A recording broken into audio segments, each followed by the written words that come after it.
Un an après la tempête Fiona, la même furie, les mêmes images et au final, le même résultat.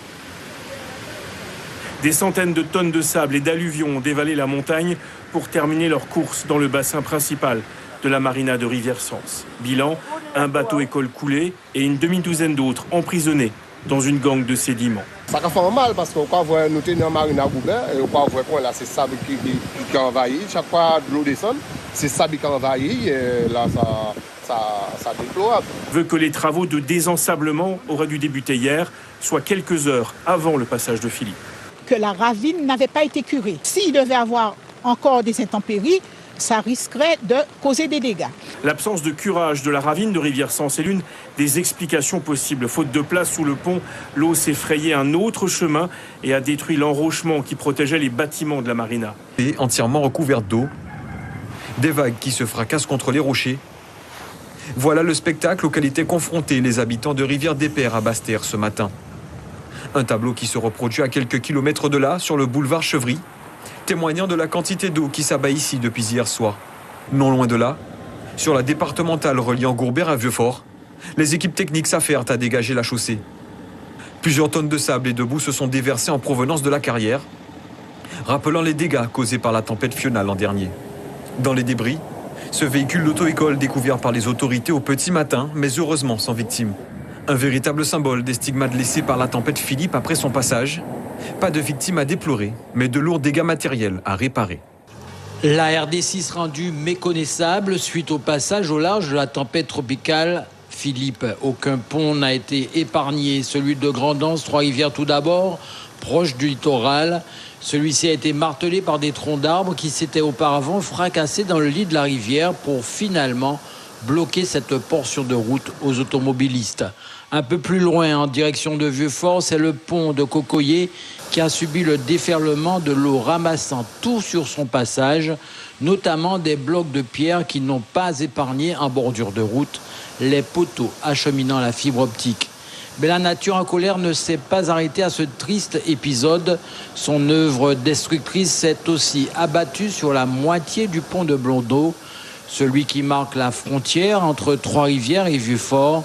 C'est toute une partie de la route qui s'est littéralement effondrée. L'ouvrage est à refaire, mais cela prendra combien de temps? Pour conclure ce triste cheminement, nous nous sommes arrêtés à la mairie de Vieux-Fort, où camions, tractopelles ont pris des heures pour enlever des tonnes de gravats présents sur la chaussée. Longtemps gravé dans la mémoire des Vieux-Fortins, Mercedes n'en croit pas ses yeux. Sa maison a été pratiquement taillée en pièces par une eau dévastatrice en provenance d'une ravine. La maison avait beaucoup d'eau. Partout même, là même, c'est démonté dans le garage là. Alors, dehors là même, tout est parti. Il y a beaucoup d'eau qui est passée là. C'est incroyable. Moi-même, j'ai pleuré de voir ça. C'est pas la première fois. L'année passée, c'était comme ça, mais c'était moins fort comme ça. Ah, mais c'est horrible. Mon Dieu! Oh là là!